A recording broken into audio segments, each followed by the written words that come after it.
জন্য তাদেরকে কারিগরি প্রশিক্ষণ, তাদেরকে তৃতীয় ভাষা শিক্ষার মাধ্যমে, তাদেরকে ভোকেশনাল ট্রেনিং এবং ফ্রিল্যান্সিংয়ের মাধ্যমে যে অনলাইনে যে জব ফেয়ার অফার করে আমরা কর্মসংস্থান তৈরি করতে চাই।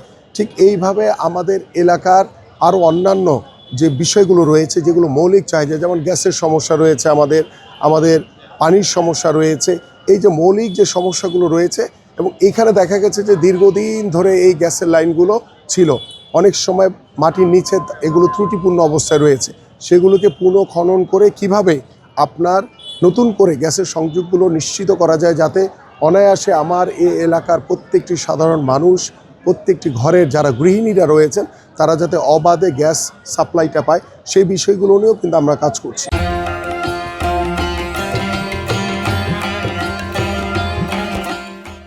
সো আল্লাহ যদি আমাদেরকে কবুল করে, আমরা ইনশাল্লাহ এই ধরনের যে আমাদের যে সামাজিক যে কার্যক্রমগুলো আছে, আমাদের যে মৌলিক যে চাহিদাগুলো রয়েছে, সেগুলো আমি প্রত্যেকটি ঘরে ঘরে আমরা নিশ্চিত করতে চাই ইনশাল্লাহ।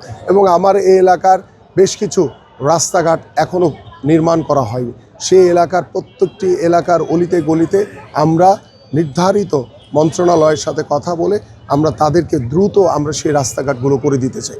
এইভাবে আমরা আমাদের আগামীর পরিকল্পনা করেছি।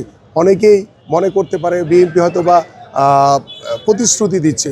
বিএনপি গত দীর্ঘদিন ধরে আমরা আমাদের দেশ গড়ার পরিকল্পনা নিয়ে আমি আমার এলাকার প্রত্যেকটি অলিতে গলিতে ছোট ছোট করে উঠান বৈঠক করেছি, প্রত্যেকের সাথে কথা বলে সমস্যাগুলো চিহ্নিত করেছি, এবং সেই সমস্যাগুলো চিহ্নিত করে আমরা বর্তমানে পরিকল্পনা করেছি এবং সেই পরিকল্পনা বাস্তবায়নের অপেক্ষা রয়েছে।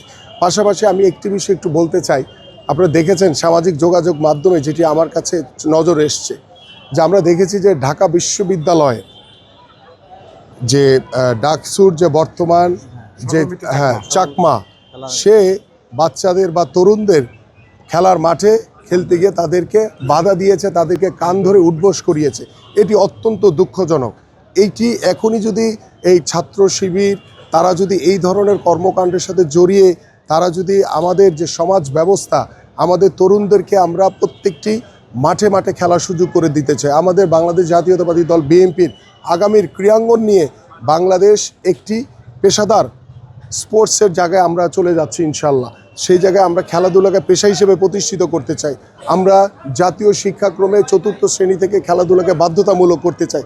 সেই দেশে আমরা যখন প্রত্যেকটি খালি জায়গায় আমাদের সন্তানদের জন্য খেলার উপযোগী মাঠ তৈরি করছি, আমরা আমাদের মুরব্বীদের জন্য হাঁটার ওয়াকওয়ে তৈরি করছি, ঠিক সেই সময় ডাকসুর মতো একটি অত্যন্ত গুরুত্বপূর্ণ জায়গায় যেই আমাদের যে ছাত্র শিবিরের যে ছেলেটি, সে যেই খেলোয়াড়দেরকে বা বাচ্চাদেরকে যেভাবে কান ধরে উঠবোস করিয়েছে, এটি অত্যন্ত দুঃখজনক।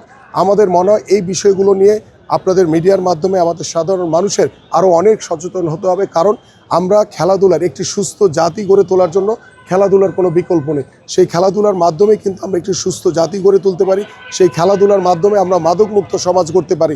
ঠিক সেই খেলাধুলার মাধ্যমে আমি দৃঢ়ভাবে বিশ্বাস করি, আমার দল বিশ্বাস করে যে আমরা আমাদের যে সামাজিক যে বন্ধন, দল মত নির্বিশেষে সকলে একটি ঐক্যবদ্ধ হয়ে আমরা একটি মানবিক বাংলাদেশ গড়তে পারি, একটি সুস্থ জাতি গড়ে তুলতে পারি।